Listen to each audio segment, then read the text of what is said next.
Hello दोस्तों, this is Bharat Kumar and you are watching my channel Nirmal info updates. Hold me close till I get up. Time is barely on our side. I don't wanna waste what's left. The Indian Air Force is overhauling its plan to induct 114 medium-weight multi-role fighters, with a senior service official saying the aircraft will be built in India with significant foreign technology transfer and no foreign procurement. The effort will cost about $17 billion under the Make in India economic policy. The Air Force official said the project is very much alive, but that the final nitty-gritties have yet to be worked out, and that will take time because it will require manufacturing capability building in the country. Daljit Singh, a retired Indian Air Force Air Marshal and current defense analyst, agreed that India must move quickly to create the capability to manufacture high-tech systems at home. The main aim should be to extract the maximum transfer of technology from the OEM original equipment manufacturer and start manufacturing subcomponents through Indian companies, Singh said. Finance Minister Nirmala Sitharaman announced Saturday that the government will create a separate budget for domestic procurement of weapons and equipment to help reduce the import bill. A Ministry of Defense official said a formal budget allocation of about $17 billion for the multi-role fighters project will be granted sometime next year and will be launched under the Strategic Partners Procurement Policy. Under the policy, the multi-role fighters will be manufactured by domestic private defense companies with one of the original equipment manufacturers approved by the government. The process for selecting contractors is yet to begin, but the MOD official said the businesses will be selected within 3 years. No private defense company in India has made fighter jets before, but several have expressed interest in participating in the program, including Tata Advanced Systems, Adani Defense, Reliance Defense, Mahindra Defense and Bharat Forge Limited. Reliance Defense has created a joint venture with France's Dassault Aviation, which currently manufactures components for Rafale fighters. Meanwhile, Tata Advanced Systems has teamed with Lockheed Martin, an American company that produces the F-35 Joint Strike Fighter. Adani Defense has announced a teaming arrangement with Saab AB, which makes the Gripen jet. Another Indian Air Force official said a request for information was sent in June 2018 to foreign original equipment manufacturers for the multi-role fighters.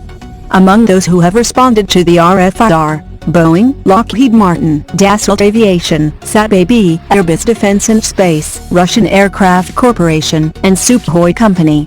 The Indian Air Force plans to induct all 114 multi-role fighters within 12 years after the contract is awarded. The official added that the RFI included the requirement for transfer of technology, including the transfer of design, development, manufacturing and repair expertise. It also included the requirement for the unilateral capability to integrate weapons, systems and sensors. The capability to upgrade the aircraft and the provision on exporting the aircraft is also part of the program. India is also seeking transfer of technology for stealth technology, active electronically scanned radars, avionics, electronic warfare systems and engines. The advantage of making a fighter aircraft in India is that the customer can select the types of sensors, EW equipment, avionics and weapons, as per operational requirements. Subsequently, the customer is assured of full logistic and upgrade support without any restriction. However, it is important to embed most of these systems in the aircraft design itself to ensure low observability and systems compatibility, he said. However, Singh, the defense analyst, said any transfer of technology agreement would need to make business sense to the OEM. Proprietary items could still be under the control of the OEM, he said. Shahid Afridi, the new Imran Khan of Pakistan. Why not? After all, he's got all that's needed to take the reins of Prime Minister's office. He is handsome and without brains. Since his retirement from international cricket, the former all-rounder has been in the news for his political aspirations. Someday, he may even become the Prime Minister of Pakistan if the selectors pick him. 2019 was a golden year for pretty much all PM hopefuls in Pakistan. With India diluting Article 370 of its constitution and bifurcating Kashmir into 2 union territories, the field was open for many to build a political career. at one such event to free Kashmir from the clutches of India, while responding to Imran Khan's call to stand for 30 minutes in a show of solidarity with Kashmir. Afridi told a triggered crowd about his grandfather Abdul Baqi Shahid, who was given the title of Ghazi-e-Kashmir. Hence, Kashmir belongs to him and his future generations. Why not? His daughter and his batting average are reason enough for India to get scared. Keeping up with his rhetoric and at par with Pakistani PM Imran Khan, Afridi's recent statements regarding Indian Prime Minister Narendra Modi, calling him bull and narrating how Pakistan served tea to the captured Indian Air Force pilot, Abhinandan Vardhaman, who he considers a chooser, stirred quite a storm in a teacup. His statement also triggered a reaction from Indian cricketers who thought Afridi was way out of line. But they don't know how that fantastic cup of tea will be used to select future prime ministers in Pakistan. Afridi's love and hate vis-a-vis India has often led him into trouble. During the 2016 T20 World Cup in India, Afridi had said that he gets more love in India than in Pakistan. Pakistanis went crazy. In 2011, the former all-rounder had said that Indians weren't large-hearted, Indians were offended.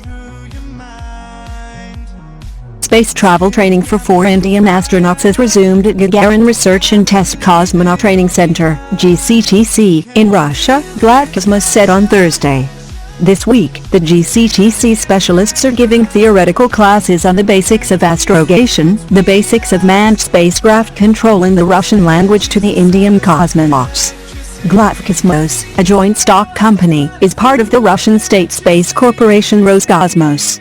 According to Gladkosmos, training for the 4 Indian astronauts resumed on May 12 and they are in good health and feel fine. Their health is carefully protected.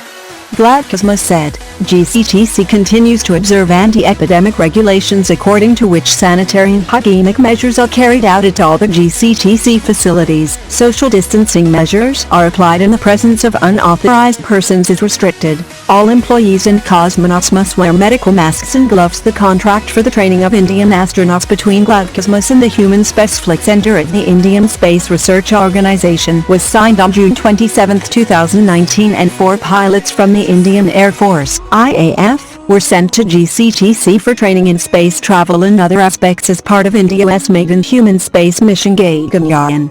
Their training in Russia started on February 10. Since the end of March, due to the global pandemic of the new coronavirus infection, a lockdown was recommended for the Indian astronauts, which they carefully observed. The 12-month training program includes comprehensive and biomedical training, which will be combined with regular physical practices. In addition, they will study in detail the systems of the Soyuz manned spaceship, as well as they will be trained in short-term weightlessness mode aboard the special Il-76MDK aircraft. The Indian pilots will also be trained to act correctly in case of abnormal landing of the manned spaceship descent module in various climate and geographic zones.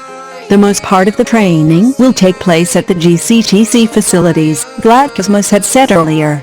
Read more at Indian Owen Defense News website http://idor.org/training-of-4-Indian-astronauts-resumes-in-Russia.